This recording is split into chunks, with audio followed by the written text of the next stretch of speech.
Olá, pessoal. Vamos começar mais uma aula de literatura e o assunto de hoje é trovadorismo. Vamos falar sobre essa primeira escola literária, né, da língua portuguesa.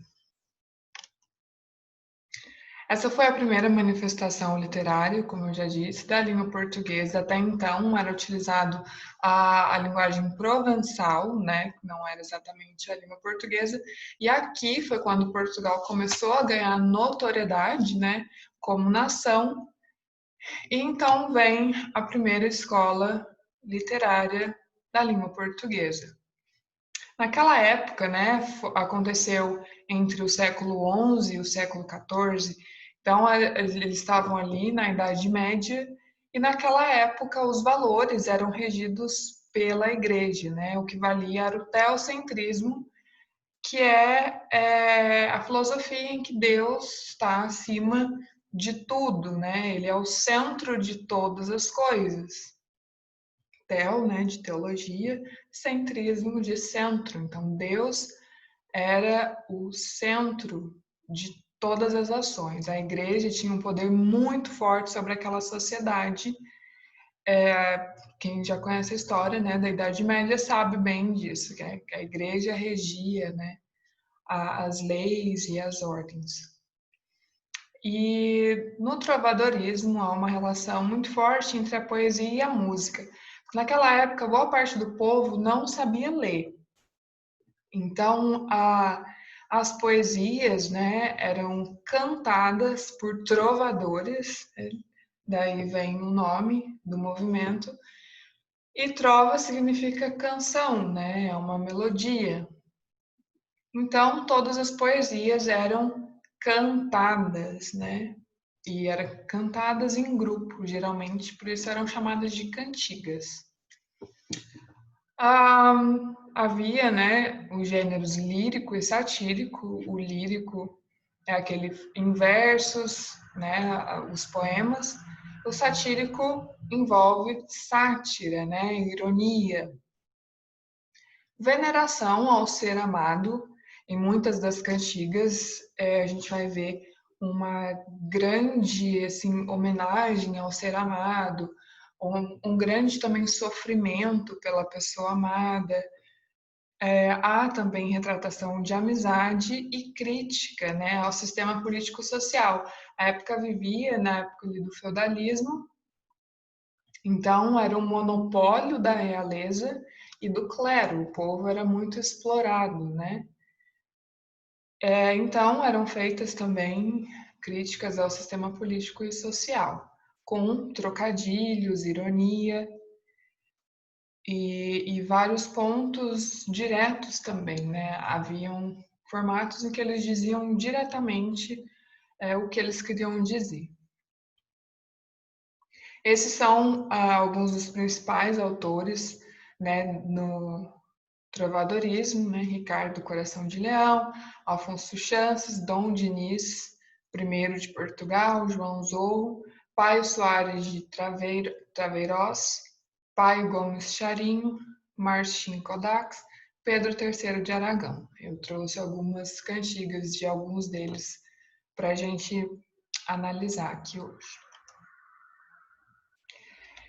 E essa daqui é a primeira cantiga em língua portuguesa de que se tem registro. Então, essa daqui, né, a cantiga da Ribeirinha, ela foi escrita por Paio Soares de Taveiroz, e ela é o primeiro registro na língua portuguesa, digamos assim, né? E ela é bem extensa e, como vocês podem reparar, é uma língua que está ali em fase de transição. Ela ainda tem muitos traços do provençal, né? No mundo non me sei pareja. A gente agora praticamente não compreende essa linguagem.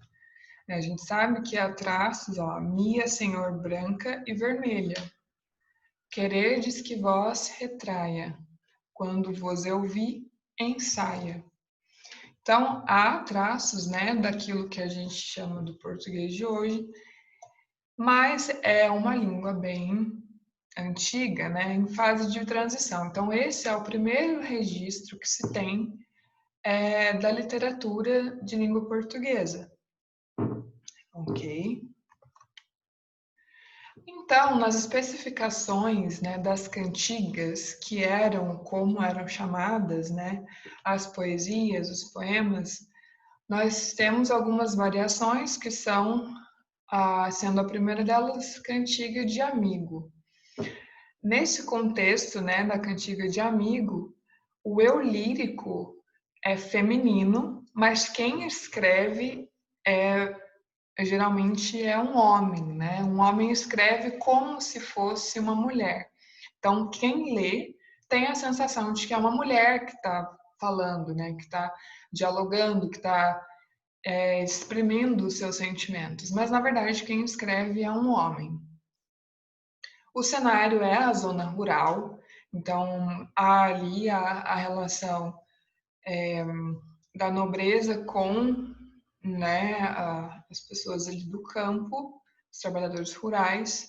É escrita em forma de diálogos e exprime muito do sofrimento da mulher por um amigo que pode ser também um amante, não é necessariamente apenas um amigo.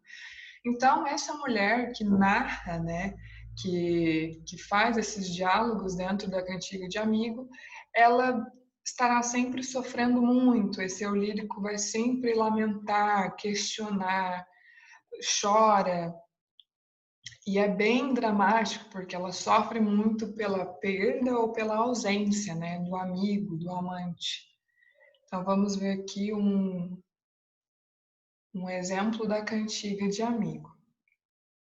E reparem, né, só voltando um pouquinho, que a arte, né, essa daqui é uma arte trovadoresca, né, é bastante peculiar, bastante colorida e lembra bastante o nosso cordel. Não sei se vocês conseguem identificar.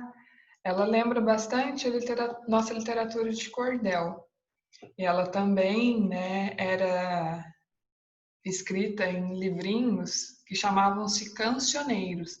Então, era um conjunto de poemas, que eram, na verdade, canções, com gravuras. Lembra muito o nosso cordel, que também é cantado e também é feito em livretinhos. Né? Então, aqui a gente tem uma cantiga do amigo de Dom Diniz, que diz assim: ai flores do verde pino. Aqui eu coloquei, né, o significado de algumas das palavras que podem ficar um pouco incompreensíveis. Então, pino aqui quer dizer pinheiro, né? Ai flores do verde pino. Então, aqui a gente já vê, né, o princípio de cenário rural, certo? Se sabedes, né, sabedes, se você souber, novas do meu amigo, novas notícias. Eu acho que esse vocabulário já é bem acessível para a gente. Se sabedes novas do meu amigo. Então, ó, ai Deus, eu é. Esse eu é significa e onde ele está. Então, aqui o questionamento, né? É claro o sofrimento, a gente tem marcas, né? Das expressões, ponto de exclamação, interrogação. Então, aqui a gente já vê bem claro o sofrimento dela. Ai, flores do verde ramo, se sabedes novas do meu amado. Ai, Deus, eu é. Ó, aqui ela já fala amado. Então, esse amigo não é exatamente um amigo, ele é mais do que isso. Ele também é um amado, né? Então, esse é o amante dela. Ela está sem notícias, né? Ela está sentindo muita falta desse amado e está questionando, né? Onde ele está? Onde ele está? Se saberes novas do meu amigo, aquele que mentiu do que pôs comigo. Ó, aquilo do que pôs comigo, então aquilo que combinou comigo. O encontro sob os pinheiros. Então, ó, eles aparentemente marcaram um encontro nos pinheiros e ele não apareceu. Então, mentiu do que pôs comigo. Então, ele mentiu sobre aquilo que ele combinou comigo. Ele não está aqui. Onde ele está? Se sabedes novas do meu amado, aquele que mentiu do que me há jurado, né? Aquele que mentiu do que me tinha prometido. E reparem que há uma repetição aqui, ó. Ai Deus, eu é, em todas as estrofes, terminam com ai Deus, eu é. Isso aqui nessa literatura do trovadorismo a gente chama de paralelismo. Que ó, todas as estrofes estão paralelas na terminação, ó. Todas terminam da mesma forma, né? Então, aí um equilíbrio nas estrofes, ambas com 3 versos, né? E repetem a expressão, ai Deus, eu é, onde ele está. Okay? Então, essas são as marcas, né, da cantiga do amigo. Quem escreve é um homem, mas o eu lírico é a mulher que sofre pelo amado, que sofre pelo amigo, pelo amante, ok? A próxima é a cantiga de amor. Essa daqui também bastante dramática. E essa daqui, o eu lírico é masculino, né? Quem escreve é um homem, na maioria das vezes, e o eu lírico também é masculino. Então, a voz, né, do poema, das cantigas aqui, serão de um homem falando. E aqui, né, foi instituído o amor cortês, que é o amor que se derrama, ele exalta a sua amada. Então, ele idealiza uma mulher, né, que talvez não exista, ele idealiza essa figura da mulher e ele sofre por ela, ele sofre demais. Ela é a prioridade da vida dele, ela é a coisa mais importante, então ele vai colocá-la num pedestal e ele vai sofrer muito por essa mulher, né? Aqui, esse contexto é o cenário palaciano, então não tem a ver mais com o campo aqui. A escrita vai acontecer dentro do palácio e vai ser muito comum que esse homem chame, né, a amada de senhora, né, porque dentro do palácio são todos nobres. Então ele sempre vai se referir à mulher como senhora, aquela, né, a senhora do coração dele, a senhora a quem ele serve, né, a quem ele ama. Então, aqui, características mais fortes, o amor cortês é um termo bastante usado para referenciar essa época, esse tipo de cantiga, né? Há várias perguntas sobre isso, várias questões, né? Isso cai bastante. O eu lírico masculino, cenário palaciano, acontece só dentro do palácio, não tem mais a ver com o campo. Figura idealizada da mulher, e o sofrimento amoroso. São marcas bastante fortes, né, desse tipo de cantiga. Aqui um exemplo também de cantiga de amor de Bernardo de Bonaval. A dona que eu amo e tenho por senhor, então ó, a dona é a senhora dele, então ele obedece a ela acima de qualquer coisa. Amostra-me, Deus, se vos há em prazer for. Então, se for da vontade de Deus, né, digamos assim, mostre para ele, né, apresente para ele essa senhora, se não dá de minha morte, né? Senão eu vou morrer, porque o amor é a vida. Então, se não há amor, não há sentido na vida. É preferível que morra do que não ame, né? Então, se ele não encontrar essa dama, ele prefere a morte. Aqui tenho o porlume destes olhos meus, e porque choram sempre a mostrar-me a Deus. Então, ele chora sempre pela senhora, ele é o sofrimento, né, escancarado pela mulher que ele idealiza, ela nem sequer existe, né? Então ele pede para Deus uma luz que mostre para ele, que apresente a ele essa mulher dos sonhos. E novamente aqui o paralelismo, se não dá de minha morte, se não me mate, né? Me dê a morte, se não for para me mostrar a minha senhora, a minha dama, você pode me matar, né? É um diálogo com Deus, então, né? Essa que vós fizeste melhor parecer, de quanta sei a Deus, fazei-me haver, senão dá-me a morte. Novamente, ele pede a Deus para que conceda a ele a amada, né, a senhora. E novamente, se não, pode me matar, me dê a morte. Me dê a senhora ou me dê a morte. A Deus que me a fizeste mais amar, mostra-me algo, possa com ela falar. Se não, dá-de-me a morte. A gente consegue compreender, né? Embora seja um linguajar distante do nosso, mas é bem compreensível. Ó. Ele diz que Deus, né, que me a fizestes mais amar. Então Deus fez ele amá-la mais ainda. Então ele pede para Deus, me mostre ela, que eu possa falar com ela, que eu possa estar com ela. Se não, pode me matar, se não pode me dar a morte. Então aqui as marcas estão bem claras, né? Do homem sofre pela mulher idealizada, a mulher que não existe. Muito sofrimento, eu lírico masculino, novamente. Muito paralelismo.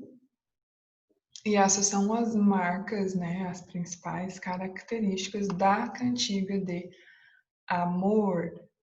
Né, que até aqui é bem claro, né, perceber as características, sem esquecer que esse contexto se passa dentro dos palácios, é um contexto palaciano.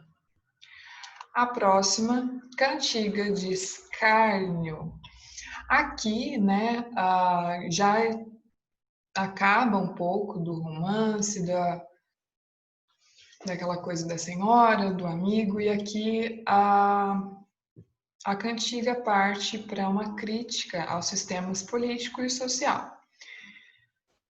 Então, o povo explorado pelo clero, pela realeza, e começa ali a se formar críticas, né, a todo esse sistema. E na cantiga de escárnio, eles vão dizer isso, eles vão cantar isso, né, com bastante ironia, indireta, expressões ambíguas. Nunca a fala será direcionada, né, ao alvo da crítica, ao alvo da ironia. Sempre vai ser bem disfarçado, coisas que podem dizer um tanto uma coisa quanto outra. Então, assim, não vai ficar descarado para quem e por que ele está falando aquilo, né? Aqui o eu lírico pode ser masculino e feminino. E vamos ver então um exemplo de cantiga de escárnio. Olha só, do Pero Larouco. De vós, Senhor, quero eu dizer verdade, e não já sobre amor que vos dei. Senhor, bem maior vos é a torpicidade. Olha, esse linguajar já não existia, né, nas cantigas de amor de amigo. Uma coisa torpe, uma coisa, né, que não é legal. De quantas outras eu no mundo sei, assim feia come de maldade. Olha lá, maldade não vos vence hoje, senão filha de um rei. Então, não se vence hoje se não for filha de rei. Então, se não for filha de rei, pouco importa, né? Então, aqui, ó, ele expressa que o valor das pessoas está o quê? No posto, né? Então, se não for da realeza, se não for ali filha do rei, ela não tem a menor importância dentro da sociedade, né? Aí vai uma crítica, uma primeira crítica à hierarquia da sociedade na época em que a realeza estava lá no topo. Ó, não vos amo, nem me perderei. O vos não vir por vós de sua idade. Aqui a linguagem já está bem mais carregada, né? Já está bem mais distante daquilo da nossa compreensão de hoje. Sobre vós, Senhora, eu quero dizer verdade, e já não sobre o amor que tenho por vós. Senhora, bem maior é vossa estupidez. Olha só.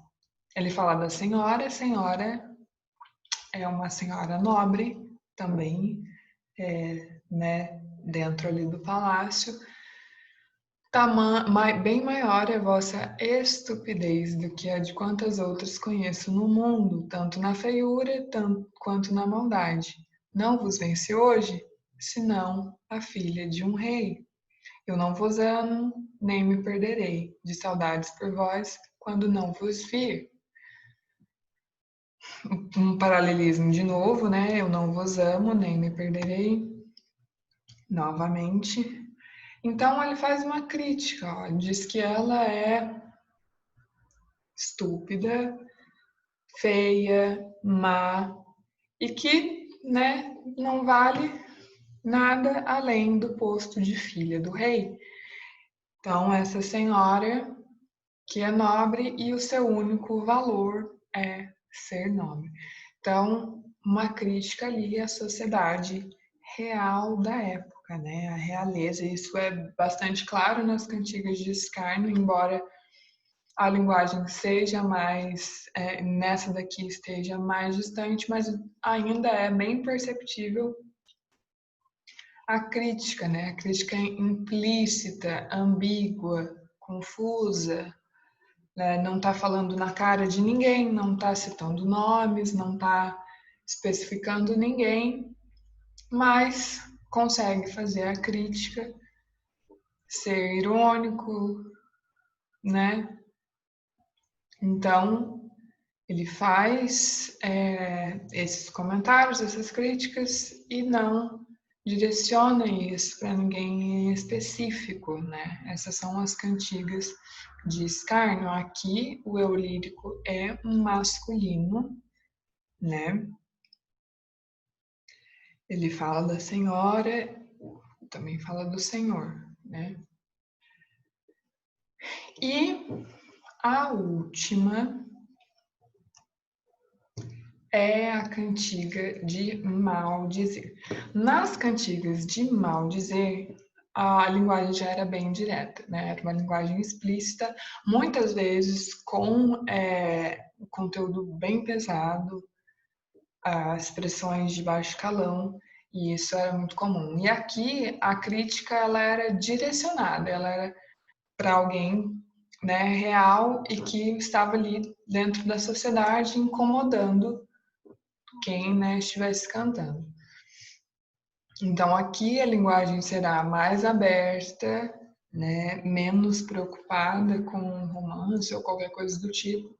Aqui a preocupação é única e exclusiva em atingir mesmo o alvo da canção, né, com críticas a alguém ali, ou do clero, ou da realeza, ou de qualquer outra parte da sociedade. Lembrando que as cantigas, né, eram coisas mais da realeza mesmo, elas eram cantadas no palácio, né, para entreter os reis, os membros da realeza. Então, essa, né, é uma escola literária e cujos textos são, o contexto é palaciano, em sua maioria ali. Então, não é um gênero da, do povo, né? Ele começou no palácio. E um exemplo aqui de cantigas de maldizer. Trovas não fazeis como Provençal. Ele cita Provençal, né, que é a raiz desse tipo de cantiga, mas como o Bernardo, o de Bonaval. Lembram que a gente leu já uma cantiga do Bernardo de Bonaval? O vosso trovar não é natural. O vosso trovar. Trovar é o ato de, né, declamar o poema cantando, né? Chamamos trovas, trovador, trovadorismo. Ai de vós, como ele e o demo aprendestes. né? Então aqui já está bem pesado, o demo seria, né, o próprio demônio. Em trovardes mal, vejo eu o sinal. Ó, a crítica, em trovardes mal. Então, a pessoa a quem ele se refere era um péssimo trovador, né, aos olhos dele. Das loucas ideias em que empreendestes.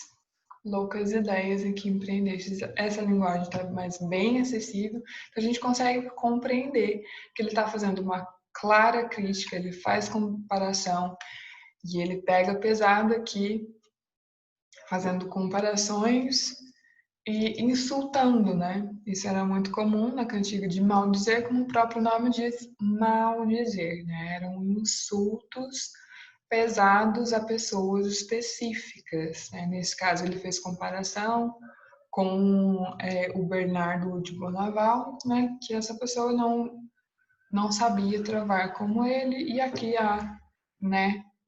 É uma linguagem bastante pesada, né? Quem escreveu foi Dom Afonso X, o Sábio.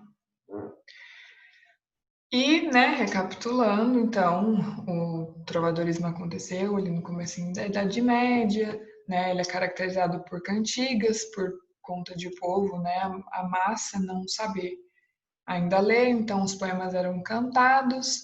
É um gênero, né, em sua maioria palaciano, então ele não era elaborado pelo povo, podia até ser, mas dificilmente, né, já que o povo não sabia ler nem escrever. E há essas quatro modalidades: cantiga de amigo, de amor, de maldizer e de escárnio. Vamos lá agora às perguntas. Primeira pergunta, né, para aquecer, para fazer um teste aí com vocês. É correto afirmar sobre o trovadorismo que os poemas são produzidos para ser encenados? Essa parece uma característica, né, do gênero que a gente viu na aula passada, né, do gênero lírico. Mas aqui no trovadorismo, né, os poemas eles são produzidos não para serem encenados, mas para sim outras coisas, né, para serem cantados. Então, não tem como ser a alternativa A. A alternativa B, as cantigas de escárnio e maldizer têm temáticas amorosas. Não, né? As cantigas de escárnio e maldizer, as últimas que a gente viu, elas não têm temáticas amorosas. As que têm temáticas amorosas são a de amor e de amigo, certo? Então, as cantigas de escárnio e maldizer têm temáticas de crítica, né? De indiretas, ironias, não são temáticas amorosas, não tem como ser a B. A alternativa C, nas cantigas de amigo, o eu lírico é sempre feminino. E aí, vamos lá recapitular as características da cantiga de amigo.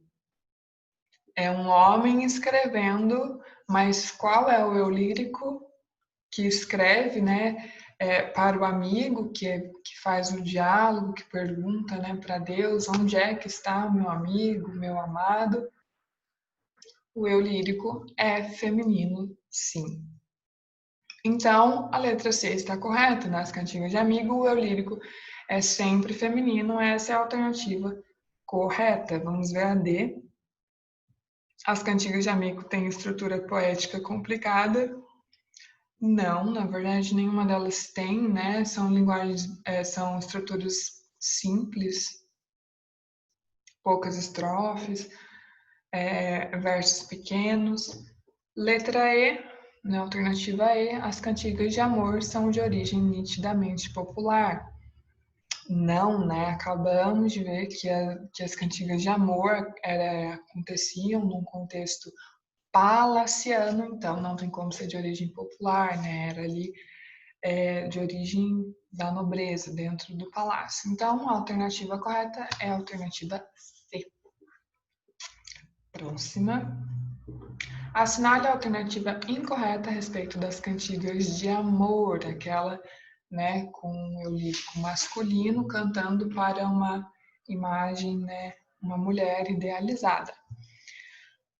O ambiente é rural ou familiar?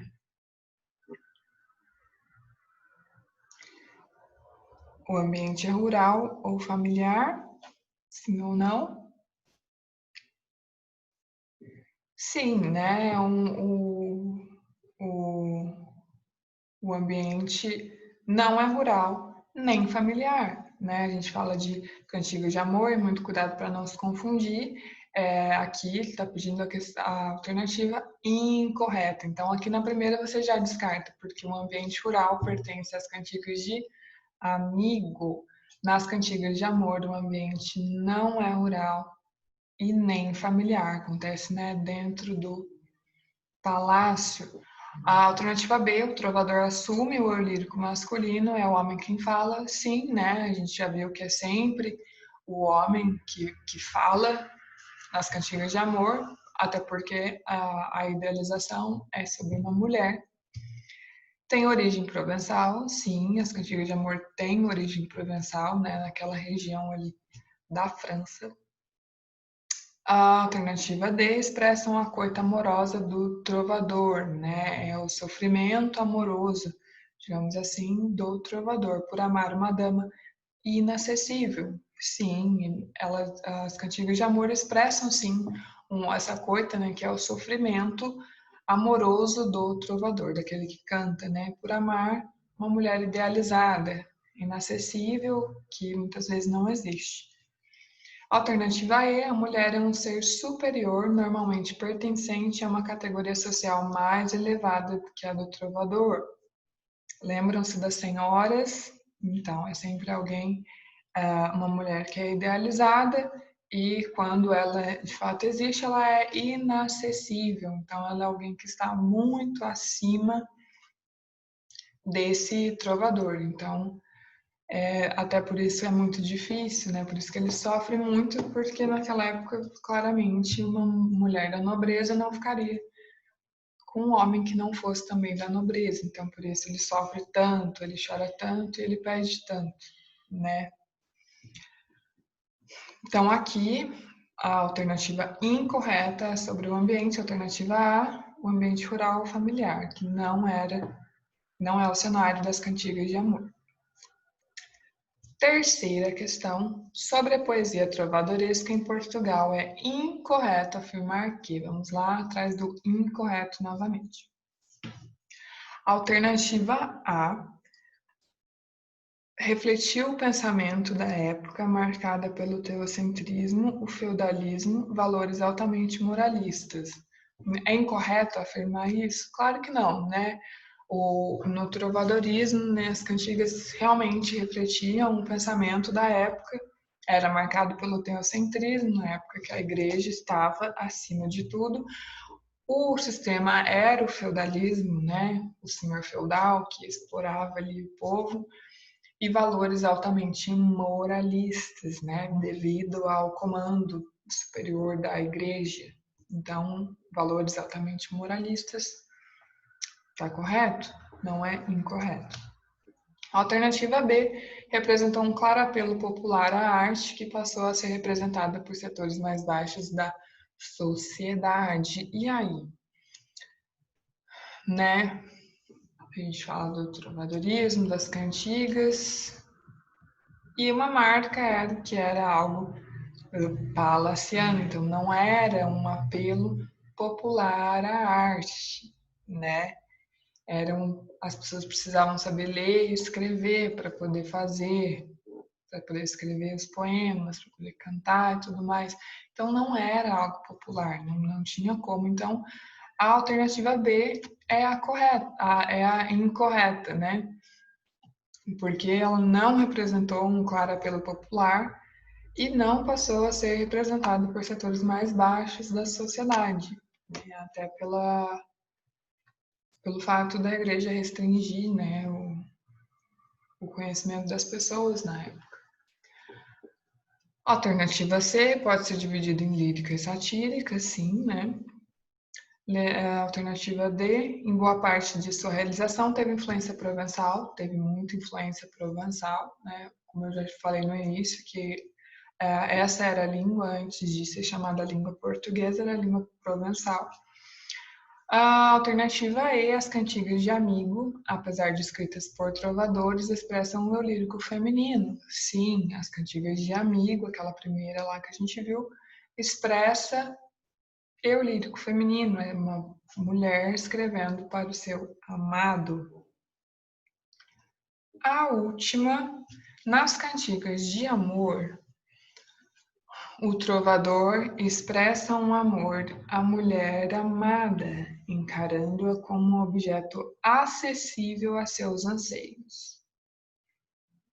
Né? A característica fortíssima da cantiga de amor é a mulher inacessível, né? Então essa não pode ser a alternativa correta, porque a mulher não é acessível na cantiga de amor, ela é inacessível. Então aqui a gente já descarta. Alternativa B, o trovador, né, velada ou abertamente, ironiza personagens da época. Nas cantigas de amor, não, né? Ele faz isso nas cantigas de escárnio ou maldizer. Então, descartada essa também. Muito cuidado, né? Voltem sempre ao enunciado da questão para não se confundir. Então, nas cantigas de amor, o trovador não ironiza nada, ele só romantiza e sofre, né? A ironia e a sátira fica por conta das cantigas de escárnio e de maldizer. Alternativa C, o eu lírico é feminino, expressando a saudade da ausência do amado.